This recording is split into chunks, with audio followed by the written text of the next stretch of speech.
Good morning guys. Sabado ngayon. Dito tayo sa yard guys. Yan.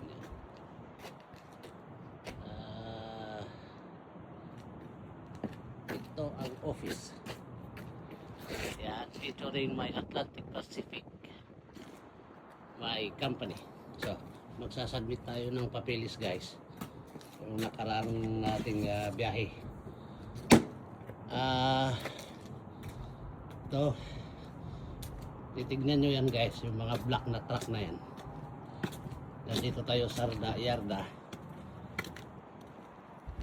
I-feature natin. Ito mga bagong truck guys na international. So kung matatandaan ninyo, yung blinag ko noon na startin, kasi kakukuha ang mga ito guys. Siguro ito na yung mga integrated engine na Scania. Yan. International siya. Pero siguro ito na yung integrated na starting sa international. So, yan ang style niya guys. Guwapo siya. All black. Ang sabi ko noon, kukuha sila pero black. So, black ito guys. Dalawa sila, meron pa yata sa kabila. At ito ang style. Ayan. Bagong bago guys.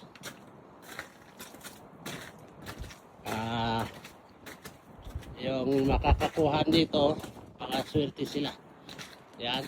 Yung isa meron na siyang toolbox. At ito isa lalagyan pa siguro. So, mga gulong continental naman ang gulong, hindi siya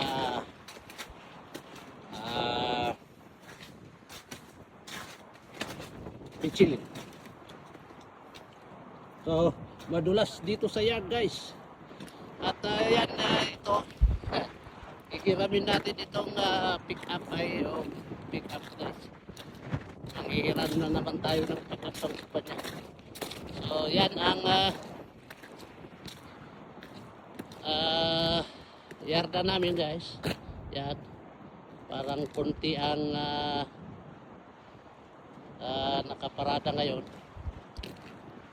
Hindi tayo nag-deliver ngayon. Although dapat kaninang madaling araw nandun na tayo. Dito tayo dumiritso kasi Lunes ang advice na delivery yung pangarga nating coils sa Richibukto. Kasi mayroon silang niluluto na ng mga biyahe ko guys papunta ng US. So Lunes na tayo mag didiskarga. At yan yung karga natin guys. Yan.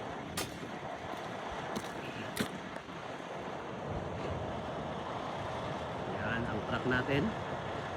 At tayo mag-i-impake na naman. At uuwi. And then prepare for tomorrow guys.